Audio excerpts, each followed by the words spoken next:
शिक्षक साथियों नमस्कार। आइए यूडाइस प्लस डाटा हम कैसे भरें, तो इसके लिए सबसे पहले गूगल पर आप यूडाइस प्लस लिख लें। जैसे ही आप यूडाइस प्लस लिखते हैं, यहाँ पर आप देख रहे हैं यूडाइस कैपिटल लेटर पे लिखा आ रहा है, प्लस है, इसी को हमको क्लिक करना है। इसको आप जैसे ही क्लिक करते हैं, यूडाइस प्लस का ये मुख्य पेज जो है ओपन हो जाता है। साथियों, ये एकमात्र वीडियो के सहारे आप जो है पूरा यूडाइस डाटा जो है आसानी से भर सकेंगे, डाउनलोड कर सकेंगे। तो आइए इस वीडियो को आप पूरा देखें, अंत तक देखें। सबसे पहले यूडाइस डाटा यदि आप भरना चाह रहे हैं, तो पिछले वर्ष का यदि आपके पास कॉपी है तो उसके सहारे आप बड़े आसानी से भर सकते हैं। यदि किसी संस्था में किसी शिक्षक साथी के पास वो डाटा नहीं है, तो आइए सबसे पहले मैं बताता हूं कि आप पिछले वर्ष का यूडाइस डाटा कैसे आप डाउनलोड कर सकते हैं। उसके बाद फिर उसमें आप करेक्शन करते हुए अपने इस वर्ष 2020-21 का डाटा कैसे भरें। तो सबसे पहले आप देख रहे हैं यहाँ पर लॉगिन है। लॉगिन के बाद यहाँ पर तीन ऑप्शंस आपको ब्लू कलर पे दिखाई दे रहे हैं, एक रेड कलर पे। तो हमको ये सबसे पहले 2019-20 click here for UDISE plus 2019-20 for all state, इस पर क्लिक कर देना है। जैसे ही हम इस पर क्लिक करते हैं, हम लॉगिन पेज पर आ जाते हैं। ये लॉगिन जो हो रहा है वो 2019-20 के लिए हो रहा है। इसके सहारे हम जो है पिछले वर्ष का यूडाइस डाटा निकाल पाएंगे। तो आप जैसा कि जानते हैं यूजर आईडी क्या होता है, तो यूजर आईडी जो होता है वो हमारा यूडाइस कोड होता है। तो आप अपने विद्यालय का यूडाइस कोड जो है यहाँ पर एंटर कर दें, और पासवर्ड जो आपको पिछले वर्ष मिला है, यदि किसी साथी से पासवर्ड मिस हो गया है या आप पासवर्ड भूल गए हैं, तो उसके लिए मैंने एक वीडियो बना रखा है कि यूडाइस डाटा का पासवर्ड रिसेट कैसे करें। आप वो वीडियो आप देख लें, उसका डिस्क्रिप्शन में हम लिंक दे देंगे, वहाँ से आप देखकर रिसेट कर सकते हैं। यदि आप जान रहे हैं तो यहाँ पर यूज़र नेम में यूडाइस कोड और पासवर्ड और कैप्चा कोड डालें और लॉगिन कीजिए। जैसे ही आप लॉगिन करेंगे, आप उसके फ्रंट पेज पर चले जाते हैं। फ्रंट पेज पर आप जान रहे हैं कि विद्यालय का नाम आता है, और यहाँ पर चार आपको दिखाई देते हैं। पहला इंस्ट्रक्शन, दूसरा यूज़र मैनुअल, और तीसरा जो है click here to open DCF to fill the data. हमको इसी को क्लिक करना है। अब आप नीचे की ओर जाएं। नीचे आप जाएंगे तो यहाँ पर आप देख रहे हैं कि डीसीएफ डाउनलोड करें, डीसीएफ डाउनलोड करिए ऑप्शन आ रहा है। इसी ऑप्शन को हमको क्लिक कर लेना है। जैसे ही इस ऑप्शन को आप क्लिक करते हैं, आपका डीसीएफ देखिए यहाँ पर ये डाउनलोड हो गया है। जैसे ही इसको मैं डबल क्लिक करूँगा, ये डाउनलोड हो गया है और हमको यहाँ पर आराम से ये जो है दिखाई देने लग गया है। तो इसके सहारे आप जो है अपने फॉर्म को भर सकते हैं। अब इसके बाद आप जो है बाहर जाए पर क्लिक कीजिए, और आप जो है बैक करके मुख्य पेज पर चले जाएं। मुख्य पेज पर जाने के बाद इस वर्ष यदि आपको यूडाइस डाटा भरना है, तो उसके लिए आप जो फर्स्ट ऑप्शन दिख रहा है, login for state /UT except Uttar Pradesh, Bihar, Karnataka and Madhya Pradesh, यहाँ पर आपको क्लिक करना है 2019-20 के लॉगिन के लिए। अब ये आप 2019-20 में यदि आपको फॉर्म भरना है, तो उसके लिए यहाँ पर देखिए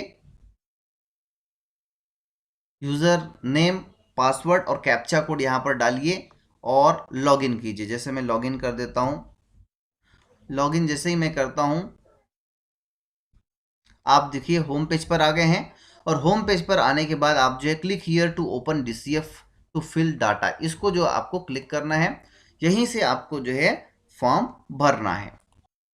देखिए अब जो है हम यूडाइस के एंट्री वाले पेज पर यहाँ पर आ गए हैं। इस पेज में आप देखते हैं यहाँ पर जो हेडमास्टर है उसका नाम रहता है, mobile number, user, school user, और यहाँ पर UDISE code, category upper primary only, इस प्रकार यहाँ पर स्कूल का नाम दिखाई दे रहा है। अब जो होम पेज है वहाँ पर इंस्ट्रक्शन है, यूज़र मैनुअल है, और ये जो आप देख रहे हैं click here to open DCF to fill the data, यहाँ पर हमको इस वर्ष का डाटा भरने के लिए क्लिक करना है। जैसे ही आप क्लिक करेंगे, यहाँ पर इंपॉर्टेंट नोट्स करके आ जाता है। Be ensure the following points before submitting data, DCF would be appeared as per the following criteria only. School name, school category, lowest class and highest class, school management. तो आपको ये सब चीज़ों के बारे में देख लेना है, ये सही होना चाहिए। यहाँ पर आप देख रहे हैं बहुत सारे बिंदुओं में हमको डीसीएफ फॉर्म को भरना है। 1.1 टू 1.41 से लेकर 10.1 टू 11.1 तक हमको भरना है। यहाँ पर ये इंग्लिश में भरा हुआ है। यदि आपको हिंदी में करना है तो इसके लिए हिंदी को दबा दीजिए। जैसे ही आप हिंदी को दबाते हैं पूरा फॉर्म जो है हिंदी में आ जाता है। यहाँ पर स्थिति दिखा रहा है प्रमाणित नहीं और संपूर्ण स्थिति शुरू नहीं किया है। तो सबसे पहले यहाँ पर विवरण है, तो विवरण को हम क्लिक कर लेते हैं। विवरण को जैसे ही हम क्लिक करते हैं स्कूल का पूरा विवरण आ जाता है। यहाँ पर लिखा हुआ है कि सबसे पहले यहाँ पर लिखा हुआ है ऊपर में ध्यान दें करके, जो आपके स्कूल के लिए आवश्यक है उसी डाटा को यहाँ पर दिया गया है। आपके स्कूल से रिलेटेड जो नहीं है उसको हटा दिया गया है। तो और जानकारी है कि 1.1 से लेकर 1.12 तक आप जो है कोई भी बदलाव नहीं कर सकते हैं। ये जानकारियां यानी ब्लॉक जो MIS है उसके द्वारा ही बदला जा सकता है। तो इसलिए आप जो है इसको एक बार चेक कर लें सही है कि नहीं है। यदि आपको लगता है कि ये जानकारियां सही नहीं है तो फिर आप जो है अपने ब्लॉक MIS से संपर्क आपको करना पड़ेगा। तो ये हुई प्रोफाइल की बात, जिसमें स्कूल का नाम, स्कूल का क्षेत्र, गांव का नाम, समूह संसाधन केंद्र, CRC क्या है, पिन कोड ग्रामीण लेवल का है कि शहरी का है, इस प्रकार विधानसभा कौन सा है यहाँ पर दिया हुआ है। आप इसको पता चेक कर लें। उसके बाद यहाँ पर आप देख रहे हैं जहाँ पर स्टार लगा हुआ है उसमें आप जो है परिवर्तन कर सकेंगे।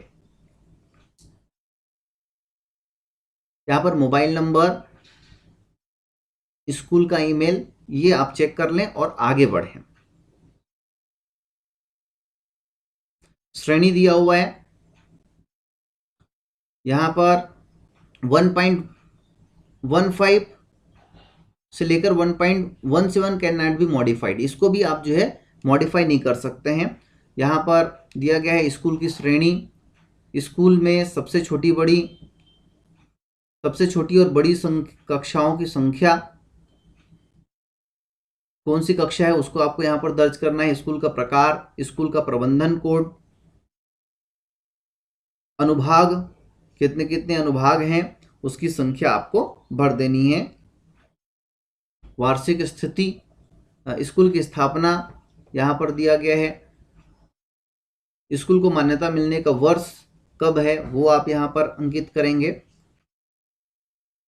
स्कूल के उन्नयन बनाने का वर्ष यदि लागू हो तो। उसके बाद आप देख रहे हैं क्या यह CWSN संबंधी विशेष स्कूल है, हाँ नहीं, आपको यहाँ से अब प्रारंभ कर देना है। क्या स्कूल शिफ्ट में चलती है, नहीं। क्या स्कूल आवासीय है, नहीं है। यदि है तो है कीजिए। यहाँ पर आप देखेंगे कि क्या यह स्कूल आवासीय है, नहीं। यदि हाँ तो आवासीय स्कूल का प्रकार लिखना है। ख बोर्डिंग आवासीय सुविधाएं निम्नलिखित चरण स्तर के उपलब्ध हैं। उच्च प्राथमिक यहाँ पर नहीं हम कर देंगे। और क्या यह अल्पसंख्यक समुदाय द्वारा संचालित स्कूल है, नहीं है। इस प्रकार आप जमा करें और आगे बढ़े पर क्लिक करेंगे। साथियों आगे हम देखते हैं कि भाषा के बारे में है कि स्कूल में पढ़ाने का माध्यम कौन सा है, कौन कौन सी भाषा पढ़ाते हैं। तो हिंदी जो है माध्यम है तो हिंदी लिख देंगे। यदि अन्य माध्यम हो तो यहाँ पर आप बता सकते हैं। विशेष रूप से पढ़ाई गई 3 भाषा का उल्लेख करना है। तो हमारे छत्तीसगढ़ में जो है हिंदी, इंग्लिश और संस्कृत, ये 3 भाषा हम पढ़ाते हैं। क्या स्कूल उच्च प्राथमिक स्तर पर कोई पूर्व व्यावसायिक पाठ्यक्रम प्रदान करता है, तो नहीं। क्या स्कूल ने विद्यार्थी को शैक्षिक एवं व्यावसायिक मार्गदर्शन परामर्श प्रदान किया है, नहीं। इस प्रकार यहाँ पर बहुत सारे सेक्शन दिए गए हैं, उस सेक्शन में आपको जानकारियों को भरते जाना है। अगला यहाँ पर शिक्षण दिवस की संख्या गत वर्ष में, गत शैक्षणिक वर्ष में कितने दिन विद्यालय लगा है, इसको आप यहाँ पर भर देंगे।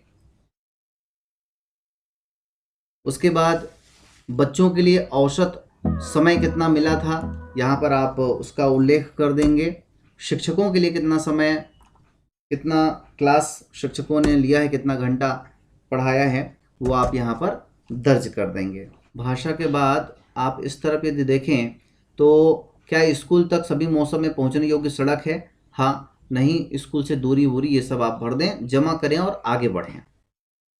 सभी में नीचे में लिखा हुआ है जमा करें और आगे बढ़ें, इसको जरूर आपको दबाना है। उसके बाद हम आगे आ जाते हैं 1.40 पर। यहाँ पर जो है क्या स्कूल में CCE को स्कूल में लागू किया जा रहा है, तो बिल्कुल किया जा रहा है, हाँ है, अभी CCE चल रहा है।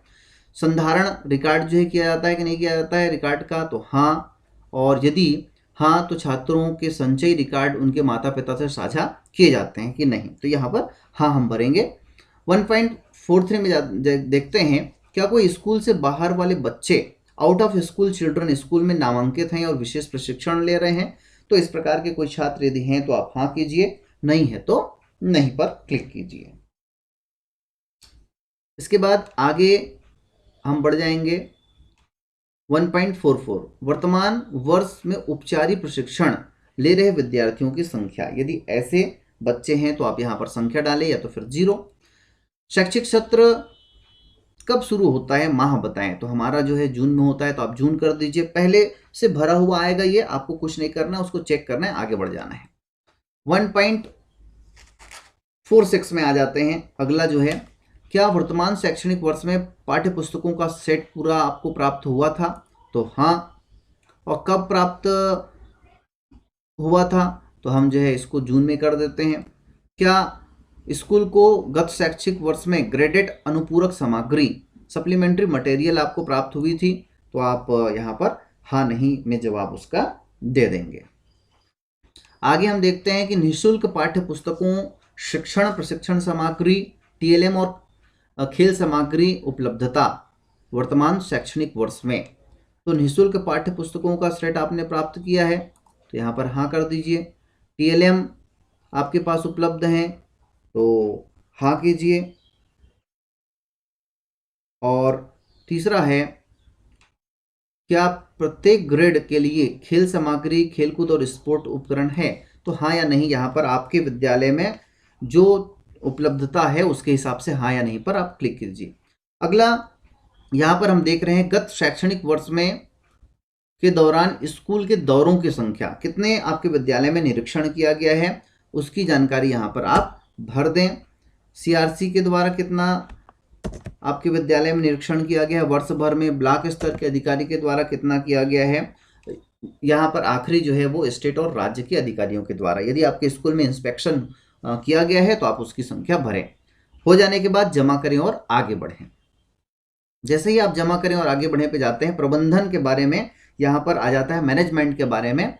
क्या स्कूल में SMC का गठन किया गया है, तो बिल्कुल किया गया है। उसके बाद यहाँ पर संख्या, तो संख्या जो है महिला पुरुष आधा आधा बांटना है हमको, ये जो है प्रीफिल्ड आएगा। आप जो परिवर्तन करना है आप देख लीजिए, कहीं पर संख्या इधर उधर कम ज़्यादा हुआ है उसको आप कर सकते हैं। कितना मीटिंग आपने आयोजित किया था, यहाँ पर इस वर्ष कितना है आप उसको भर दीजिए।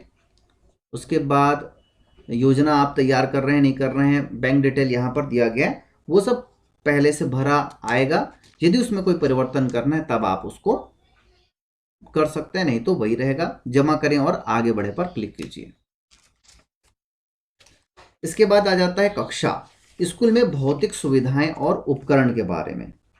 तो यहाँ पर पहला है स्कूल भवन की स्थिति, तो गवर्नमेंट स्कूल हमारा है तो हम गवर्नमेंट कर देंगे। यदि किराए से लिए हैं किसी ने, प्राइवेट है तो प्राइवेट किराया, no building, building under construction, school running in other department building, यदि ऐसा किसी के में है तो उस प्रकार आप सेलेक्ट कर लेंगे। हमारा जो है गवर्नमेंट है, गवर्नमेंट कर देते हैं। स्कूल भवन का प्रकार, आपका भवन जो है वो कैसा है, कच्चा है पक्का है, यहाँ पर आप जो उसकी जानकारी भर देंगे। निर्माणाधीन है तो उसकी जानकारी भर दीजिए। 4 दीवारी के बारे में है, बाउंड्री वाल कैसा है, पक्का है कि नहीं है। स्कूल में उपलब्ध पठन कक्षों की संख्या, कितने कक्षा हैं, कितने निर्माणाधीन हैं, आप उसको यहाँ पर डाल देंगे। राइट साइड में भी दिया गया है यहाँ पर कितने क्लासरूम्स हैं, तो यहाँ पर आप संख्या उसका भर दें कितना जो है पढ़ाने के लिए आपके पास उपलब्धता है। यहाँ पर एक नया कक्षाओं की स्थिति है, अच्छी स्थिति, मामूली मरम्मत की आवश्यकता और अधिक मरम्मत की आवश्यकता। तो आप जो है यहाँ पर जो भी आपको आवश्यकता है उसके हिसाब से यहाँ भर दीजिए। उसके बाद अगला पॉइंट है, क्या स्कूली सुविधाओं को बढ़ाने के लिए भूमि उपलब्ध है आपके पास, तो हाँ या नहीं यहाँ पर आप डाल देंगे। प्रधान अध्यापक के लिए अलग से कक्ष उपलब्ध है कि नहीं, ये उस भरने के बाद जमा करें और आगे बढ़ें पर क्लिक कीजिए। इसके बाद आ जाता है टॉयलेट के बारे में। टॉयलेट फैसिलिटी, शौचालय सुविधा आपके विद्यालय में है तो है कीजिए। उसके बाद उसके CWSN से संबंधित है कि नहीं है, कार्यरत है कि नहीं है, बालिका के लिए है कि नहीं है, कुल कितना है, ये आप जो यहाँ पर डाल देंगे। उसके बाद है मूत्रालय की संख्या, इसको भी आप भर देंगे। पहले से भरा आ रहा है, यदि आपने कुछ नया बनवाया है तो जो है आप यहाँ पर अपडेट कर सकते हैं। यहाँ पर क्या निकटतम शौचालय मूत्रालय में साबुन से हाथ धोने की सुविधा है, तो आप इसको सबको हाँ नहीं में जवाब दे देंगे। पेयजल की सुविधा है कि नहीं है, हैंडपंप है कि नहीं है, हैंडपंप है, नल है, क्या है, आप जो है इसको अपने स्कूल में क्या क्या उपलब्धता है उसके हिसाब से हाँ या नहीं पर आप टिक मार्क कर देंगे। पुस्तकालय, अगली जानकारी हम आ जाते हैं पुस्तकालय के बारे में। आपके पास क्या पुस्तकालय है, तो हाँ, कितने बुक्स हैं, आप अपने विद्यालय में बुक्स की संख्या आप लिख दीजिए। बुक बैंक है कि नहीं है, पढ़ाने का स्थान है कि नहीं है, और कितने कक्ष हैं, कितने बुक्स हैं, आप यहाँ पर लिख दीजिए। रीडिंग कॉर्नर पर आपने कितने बुक्स रखे हुए। आगे हम चलते हैं, वो है पूर्णकालिक पुस्तकालय है कि नहीं है, समाचार पत्र पत्रिकाओं की व्यवस्था आपने की है कि नहीं की है, खेल मैदान की सुविधा है कि नहीं है, तो इसकी जानकारी आप भर दीजिए। आगे यहाँ पर 2.15 में हम चले जाते हैं। क्या स्कूल भवन से बाहर निकलने के लिए दिव्यांग बच्चों के लिए रैंप है कि नहीं है, रैंप है तो हैंड रेल है कि नहीं है, क्या स्कूल में विशेष शिक्षक हैं कि नहीं है, किचन गार्डन उपलब्ध है कि नहीं है, वेस्ट मटेरियल के लिए कूड़ादान है कि नहीं है, शौचालय है कि नहीं है, रसोई कक्ष है कि नहीं है, विद्यार्थियों के लिए फर्नीचर की व्यवस्था है कि नहीं है। तो आप जितना भी आपके पास फर्नीचर है उसकी जानकारी आप भर दें और आगे बढ़ें। जमा करें और आगे बढ़े पर क्लिक कीजिए। जैसे ही जमा करें और आगे बढ़े पर आप जाते हैं, यहाँ पर अगला सेक्शन आ जाता है। यहाँ पर डीवर्मिंग की खुराक आपको दी गई है कि नहीं दी गई है, फोलिक एसिड आपको मिला है कि नहीं मिला है, इसकी जानकारी भी आप यहाँ पर भर देंगे। उसके बाद जमा करें और आगे बढ़ें। इसके बाद स्कूल में भौतिक सुविधाएं एवं उपकरण, तो आपके विद्यालय में ऑडियो विजुअल जन संबोधन के संसाधन है कि नहीं है, विज्ञान किट है कि नहीं है, गणित किट है कि नहीं है, बायोमेट्रिक है कि नहीं है। आप ध्यान रखेंगे प्राइमरी में कुछ दूसरे प्रश्न हो सकते हैं यहाँ पर, और हाई स्कूल में कुछ अलग प्रश्न हो सकते हैं। आपके विद्यालय जिस भी ग्रेड के अनुसार है, श्रेणी के अनुसार है, उसके हिसाब से यहाँ पर प्रश्न आता है, आप उसको भरते जाएं, जमा करें और आगे बढ़े पर क्लिक कीजिए। अगला है कंप्यूटर एवं डिजिटल उपकरण आपके पास है कि नहीं है। क्या स्कूल में CL लैब उपलब्ध है, ICT लैब उपलब्ध है, यहाँ पर यदि है तो उसके वर्ष की जानकारी आपको देना है। लैपटॉप, टैबलेट, डेस्कटॉप कंप्यूटर, एकीकृत शिक्षण सामग्री, PC, server, projector, LCD, printer, scanner, ये बहुत सारे वेब कैमरा, जनरेटर, इंटरनेट सुविधा, DTH TV यदि आपके पास उपलब्ध हैं तो आप जो है यहाँ पर हाँ पर क्लिक कीजिए, नहीं है तो नहीं पर क्लिक कीजिए और यहाँ पर जमा करें और आगे बढ़ें पर क्लिक कर दीजिए। इसके बाद आ जाता है शैक्षणिक एवं गैर शैक्षणिक कर्मचारी या स्टाफ की संख्या। टीचिंग स्टाफ यहाँ पर पूछा गया है, गैर शैक्षणिक सबसे पहले प्रशासनिक एवं उपलब्ध सहायक कर्मचारियों की संख्या। तो आपके पास यदि लेखाकार, पुस्तकालय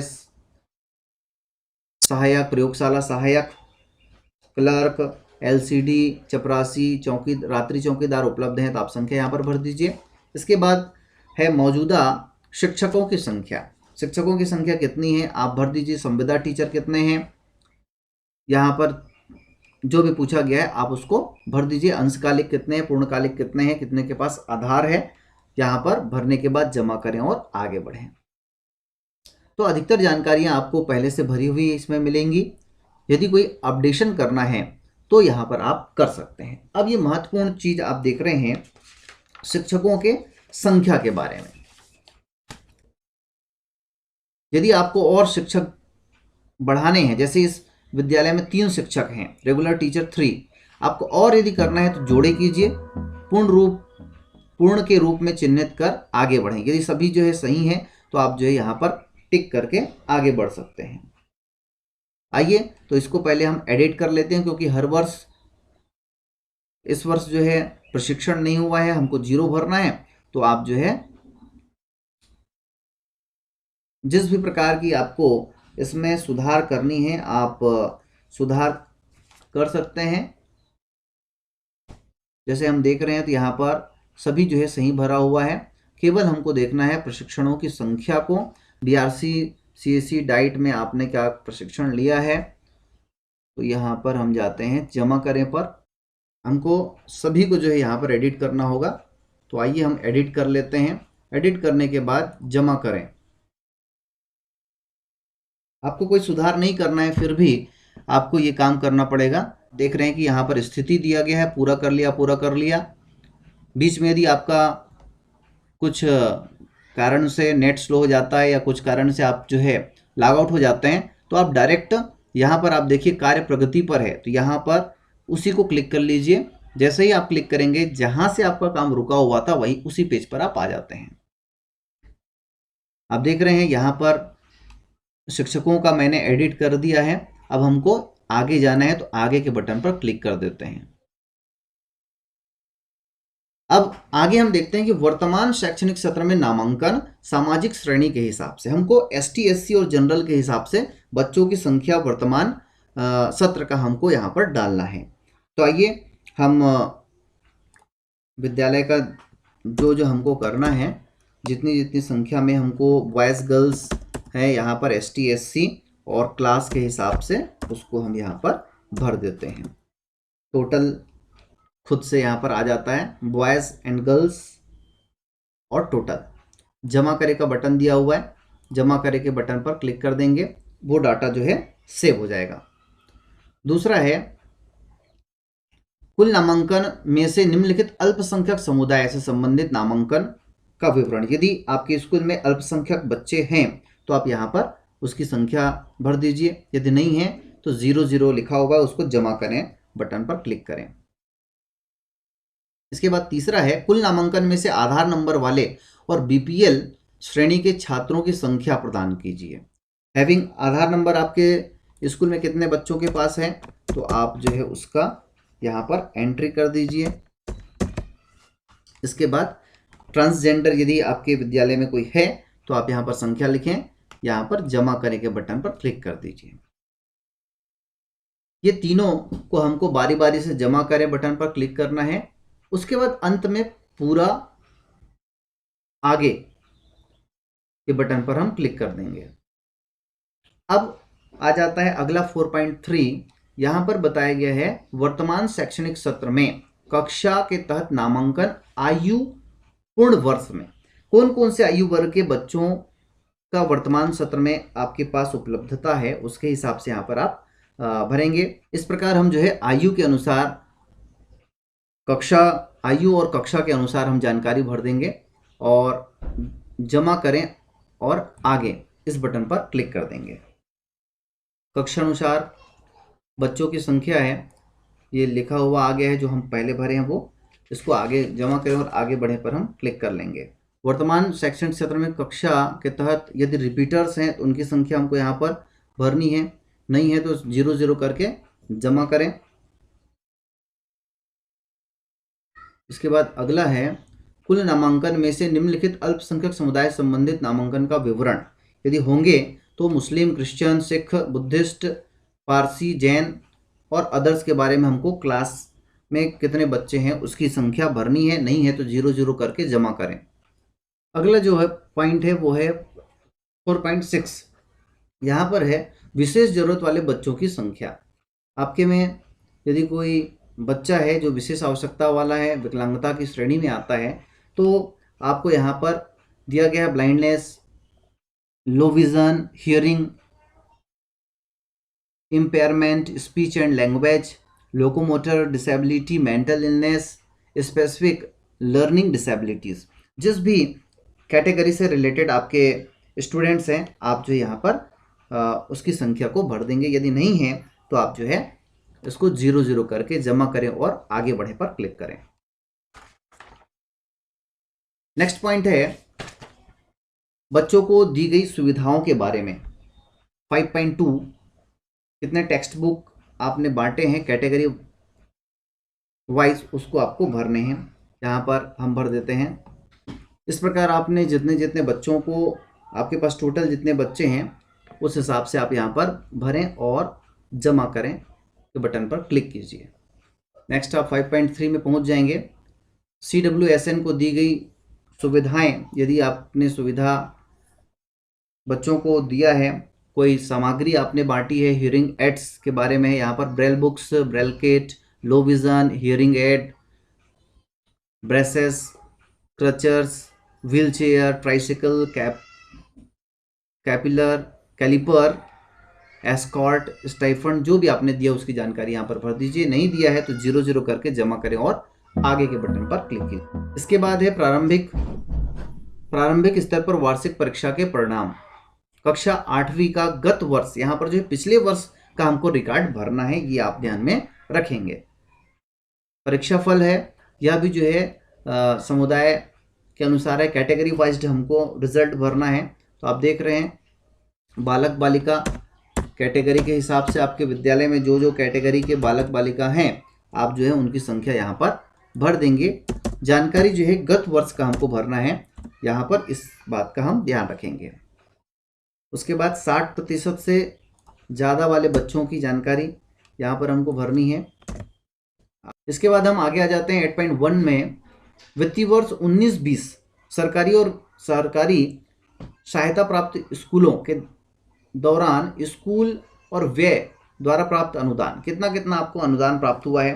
तो यहाँ पर संयुक्त स्कूल अनुदान कितना प्राप्त हुआ है वो आप भर देंगे।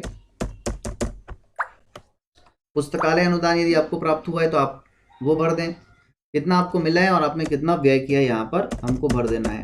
तो आपको जो जिस भी फंड के तहत आपको मिला है, आप देख लिए बड़े मरम्मत कार्य के लिए अनुदान है, SMC के लिए अनुदान। इस प्रकार यहाँ पर आप जो है संयुक्त अनुदान, पुस्तकालय अनुदान, खेल और शारीरिक शिक्षा के लिए अनुदान, मीडिया और सामाजिक जुटाव के लिए अनुदान, SMDC प्रशिक्षण के लिए अनुदान, बड़े मरम्मत कार्य के लिए जो अनुदान आपको पिछले वर्ष वित्तीय वर्ष में प्राप्त हुआ था 19-20 में, उसकी जानकारी आप यहाँ पर भरेंगे। इसके बाद स्कूल द्वारा वित्तीय सहायता, यदि आपको और सहायता कहीं से प्राप्त हुआ है तो उसकी जानकारी आप यहाँ पर भरें, नहीं हुआ है तो नहीं पर क्लिक कर दीजिए आप। तीसरा है, क्या स्कूल में निम्नलिखित के लिए संपत्ति सूची पंजिका है? ICT की मद के लिए है क्या? खेल उपकरण के लिए है? पुस्तकालय की किताब के लिए है? आगे हम जमा करें और आगे बढ़े पर क्लिक करेंगे। अगला पॉइंट हम देखते हैं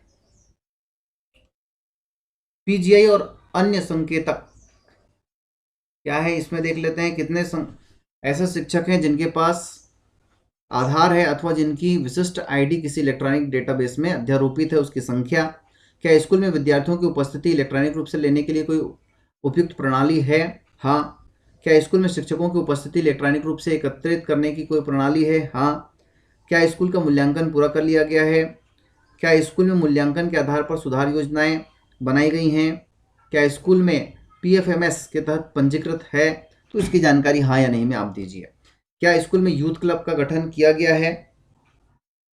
तो आप यहाँ पर किया गया है तो किया गया है लिखिए, नहीं तो नहीं। इको क्लब का गठन किया गया है। शिक्षकों को पहचान पत्र जारी किया गया है।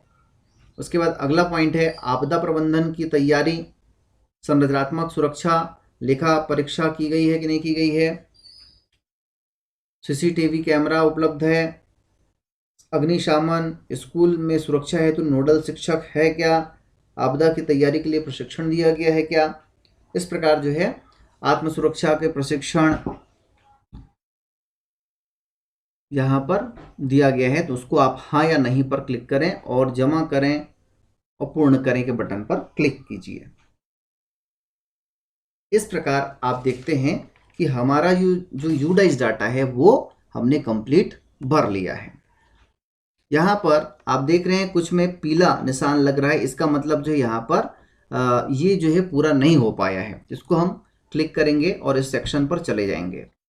शिक्षक साथियों, इस प्रकार आप देखें तो यहाँ पर प्रपत्र की स्थिति हमने सभी को भर लिया, तो यहाँ पर पूरा कर लिया है, पूरा कर लिया है, पूरा कर लिया है, इस प्रकार की जानकारी हमारे पास आ रही है। दोस्तों, ये होने के बाद यहाँ पर सत्यापन और तुलना, भरे गए डेटा का सत्यापन, तो हम इसको अगला चरण में हम यहाँ पर क्लिक करते हैं और जितने भी जानकारियां हैं वो सही हैं, इसके लिए हम यहाँ पर वैलिडेट के बटन को हमको दबाना है। वैलिडेट करने से वो जानकारियां जो है सत्यापित हो जाती हैं, वैलिडेट हो जाती हैं वो जानकारियां। तो इस प्रकार आप देख रहे हैं यहाँ पर सभी स्टेटस जो है सक्सेसफुल हो गया है। बैक कर लेंगे हम। बैक करने के बाद जो हमने फॉर्म भरा है वो DCF डाउनलोड करें, यहाँ पर जो है डाउनलोड हम कर सकते हैं। इसके लिए निश्चित समय में हमको डाउनलोड करना है, बोल रहे हैं। स्कूल रिपोर्ट जो है डाउनलोड हो जाता है, स्कूल रिपोर्ट को हम डाउनलोड कर लेंगे। 2 घंटे बाद जो है DCF जो है हम डाउनलोड कर लेंगे। तो अभी जो है आखिरी जो पॉइंट है, स्कूल डेटा प्रमाणित करें, यहाँ पर प्रमाणित नहीं आ रहा है और प्रमाणित करें के बटन पर यदि क्लिक करते हैं, आप देख रहे हैं यहाँ पर ये आ गया है, लेकिन लिखा आ रहा है कि in case of any issue faced while certification please send mail to udais+mhrd@nic.in। या यहाँ पर आप देख रहे हैं लिखा आ रहा है certification is not yet active, come back after some days to certify data, यानी कुछ दिन के बाद जो है आप यूडाइस डाटा को भर सकते हैं। तो दोस्तों, इस प्रकार आप जो है यूडाइस डाटा, यूडाइस प्लस को आसानी से भर सकते हैं। दोस्तों, शिक्षक साथियों, अगर ये वीडियो आप लोगों को पसंद आया हो जरूर लाइक करें, शेयर करें, और जिन लोगों ने अब तक हमारे चैनल एजुकेशन का अड्डा को सब्सक्राइब नहीं किया है, सब्सक्राइब कर लें, बेल आइकन को दबा लें, जिससे आने वाले वीडियो का नोटिफिकेशन आपको मिल सके और आप उस वीडियो को देख सकें। धन्यवाद।